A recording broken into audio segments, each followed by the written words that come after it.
টাকা বা মানি কি অদ্ভুত একটা জিনিস, তাই না? আমরা রোজ এটা ব্যবহার করি, এর পেছনে ছুটি, কিন্তু কখনো যে ভেবে দেখেছি এই জিনিসটা আসলে কি, কিভাবে কাজ করে? চলুন না আজ এই খুব পরিচিত কিন্তু আসলে বেশ জটিল বিষয়টাকে একটু সহজ করে জেনে নেওয়া যাক। আচ্ছা, একটু ভাবুন তো, এমন একটা পৃথিবীর কথা যেখানে কোনো টাকা পয়সা নেই, ওয়ালেট ফাঁকা, ব্যাংক অ্যাকাউন্ট শূন্য, কারণ এসবের কোনো অস্তিত্বই নেই। তাহলে কিভাবে চলতো আমাদের জীবন? কিভাবে কেনাবেচা হতো জিনিসপত্র? বেশ গোলমেল ব্যাপার, তাই না? চলুন, এই প্রশ্নটা দিয়েই আমাদের আজকের আলোচনা শুরু করি। টাকা যখন ছিল না তখন মানুষজন কি করত? তারা ব্যবহার করত বিনিময় প্রথা বা ইংরেজিতে যাকে বলে বার্টার সিস্টেম, মানে সোজা কথায় জিনিসের বদলে জিনিস। আমার কাছে চাল আছে, আপনার কাছে মাছ আছে, চলন বদলে নিই। শুনতে বেশ সহজ লাগলেও এই সিস্টেমের মধ্যে কিন্তু একটা মস্ত বড় সমস্যা লুকিয়েছিল। আর এই সমস্যাটার একটা বেশ গালভরা নাম আছে, চাহিদার দ্বিবিধ সঙ্গতি। ব্যাপারটা কি? ধরুন আপনার কাছে এক বস্তা চাল আছে আর আপনার চাই একজোড়া জুতো। এখন আপনাকে এমন একজনকে খুঁজে বের করতে হবে যার কাছে জুতো আছে এবং ঠিক ওই মুহূর্তে তার এক বস্তা চালেরও দরকার। ভাবুন তো একবার, এমন মানুষ খুঁজে পাওয়াটা কতটা কঠিন। দুজনের চাওয়া পাওয়াটা একই সময়ে মিলে যাওয়াটা ছিল প্রায় লটারি জেতার মতো। আর এই কারণেই বিনিময় প্রথাটা আসলে খুব একটা কাজের ছিল না। তো বিনিময় প্রথার এই বিশাল মাথা ব্যথার সমাধান হিসেবেই আসরে নামল আমাদের হিরো, অর্থ বা মানি। অর্থ এমন একটা জিনিস যা বিনিময়ের মাধ্যম হিসেবে সবাই এক কথায় মেনে নেয়। বলতে পারেন এর কয়েকটা আসল সুপার পাওয়ার আছে যা আমাদের পুরো অর্থনৈতিক সিস্টেমটাকে চালিয়ে নিয়ে যায়। কি সেই সুপার পাওয়ারগুলো? চলুন এক এক করে জেনে নিই। অর্থের প্রধানত 4টে বড় কাজ আছে। 1 নম্বর, এটা হলো বিনিময়ের মাধ্যম, মানে এখন আর জুতোর জন্য চালওয়ালা লোককে খুঁজতে হবে না। চাল বিক্রি করে টাকা নিন, সেই টাকা দিয়ে যে কোনো দোকান থেকে জুতো কিনে নিন, ঝামেলা শেষ।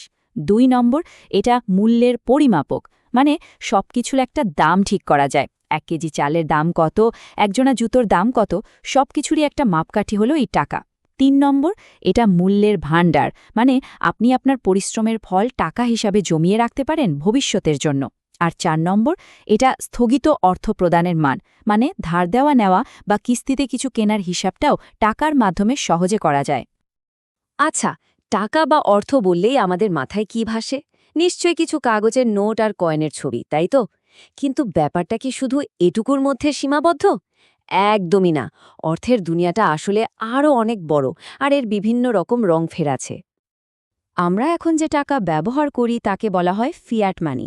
ফিয়াট একটা লাটিন শব্দ, যার মানে হলো এইটা হোক। মানে সরকার একটা আইন করে বলেছে যে এই কাগজটাই টাকা, আর তাই আমরা সবাই এটাকে টাকা হিসাবে মেনে নিয়েছি। মজার ব্যাপার হলো এই কাগজের নোটটার কিন্তু নিজের কোনো দাম নেই। একসময় যেমন সোনার মুদ্রা বা রূপোর মুদ্রার দাম ছিল, তেমনটা নয়। এর পুরো মূল্যটাই টিকে আছে দুটো জিনিসের ওপর: 1, সরকারের আদেশ, আর 2, আমাদের সবার বিশ্বাস।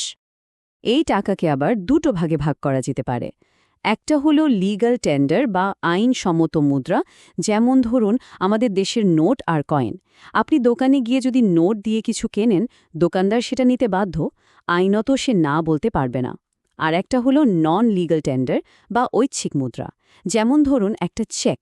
আপনি কাউকে চেক দিলে সে সেটা নিতেও পারে, আবার নাও নিতে পারে। এটা পুরোপুরি দুজনের বিশ্বাসের উপর নির্ভর করে। এখন একটা ইন্টারেস্টিং প্রশ্ন: একটা দেশের অর্থনীতিতে মোট কত টাকা ঘুরপাক খাচ্ছে? এই পরিমাণটা জানা কিন্তু খুব খুব জরুরি। আর অর্থনীতিবিদরা একেই বলেন অর্থের যোগান বা মানি সাপ্লাই। আর এই কঠিন হিসেবটা রাখার দায়িত্বে থাকে দেশের সেন্ট্রাল ব্যাংক, আমাদের ক্ষেত্রে রিজার্ভ ব্যাংক অফ ইন্ডিয়া বা আরবিআই। তো এই মানি সাপ্লাই মাপে কিভাবে? এর জন্য কয়েকটা ফর্মুলা আছে। তার মধ্যে একটা হলো M1, একে বলা হয় ন্যারো মানি।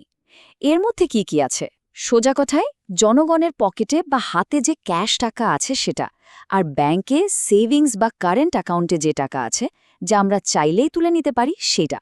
মানে যে টাকাটা সবচেয়ে সহজে খরচ করা যায়, সেটাই হলো M1। M1-এর পর আসে M3, যাকে বলা হয় ব্রড মানি। এটা আরও বড় একটা হিসেব। এর মধ্যে M1-এর সব কিছু তো আছেই, তার সাথে যোগ হয় ব্যাংকে রাখা ফিক্সড ডিপোজিট বা এফডির মতো জিনিসগুলো। এখন দেখুন, এফডি টাকা তো আর চাইলেই সাথে সাথে তুলে খরচ করা যায় না, একটা নির্দিষ্ট সময়ের জন্য আটকা থাকে। তাই M3-কে M1-এর চেয়ে একটু কম তরল বলে ধরা হয়। এখানে একটা কথা মনে রাখা দরকার, ভারতে কিন্তু এই M3-কেই মানি সাপ্লাই মাপার জন্য সবচেয়ে বেশি গুরুত্ব দেওয়া হয়। একে দেশের মোট আর্থিক সম্পদ বা অ্যাগ্রিগেট মনিটারি রিসোর্সেসও বলা হয়। দেশের সুদের হার কী হবে, মুদ্রাস্ফীতি কোথায় যাবে, এই সব বড় বড় সিদ্ধান্ত নেওয়ার জন্য আরবিআই কিন্তু এই M3 ডেটার দিকেই তাকিয়ে থাকে। আমরা তো অর্থ কি, তার কাজ কি, কিভাবে মাপা হয়, এসব নিয়ে অনেক কথা বললাম। কিন্তু এই অর্থটা লেনদেন হয় কোথায়?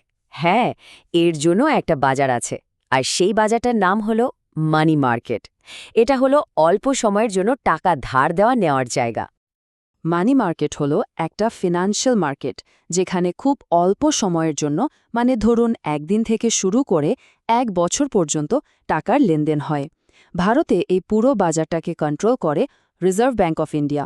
বড় বড় ব্যাংক, কর্পোরেট সংস্থা, এমনকি সরকারও তাদের হঠাৎ করে টাকার দরকার পড়লে এই বাজার থেকেই ঋণ নেয়। এখন এই বাজারের লেনদেনটা হয় কিভাবে? এর জন্য কিছু বিশেষ ইনস্ট্রুমেন্ট বা বলতে পারেন দলিলপত্র আছে, যেমন ট্রেজারি বিল, যেটা সরকার ছাড়ে টাকা তোলার জন্য। আছে কমার্শিয়াল পেপার, যা বড় বড় কোম্পানিগুলো ছাড়ে। আবার আছে কল মানি, যার মাধ্যমে একটা ব্যাংক আরেকটা ব্যাংক থেকে মাত্র 1 রাতের জন্য টাকা ধার নেয়। দারুণ সব ব্যবস্থা, তাই না? তো আমরা অর্থের অতীত দেখলাম, বিনিময় প্রথা থেকে শুরু করে আজকের ফিয়াট মানি পর্যন্ত। বর্তমানটাও বুঝলাম, কিন্তু ভবিষ্যৎটা কি? আমাদের পকেটে থাকা এই কাগজের নোট বা কয়েনগুলো কি একদিন হারিয়ে যাবে? এদের জায়গা কি নিয়ে নেবে ক্রিপ্টোকারেন্সি বা সরকারের আনা ডিজিটাল রুপির মতো ডিজিটাল মুদ্রা? অর্থের এই বিবর্তন কোথায় গিয়ে থামবে? এই প্রশ্নটা আপনাদের ভাবনার জন্য রেখে গেলাম।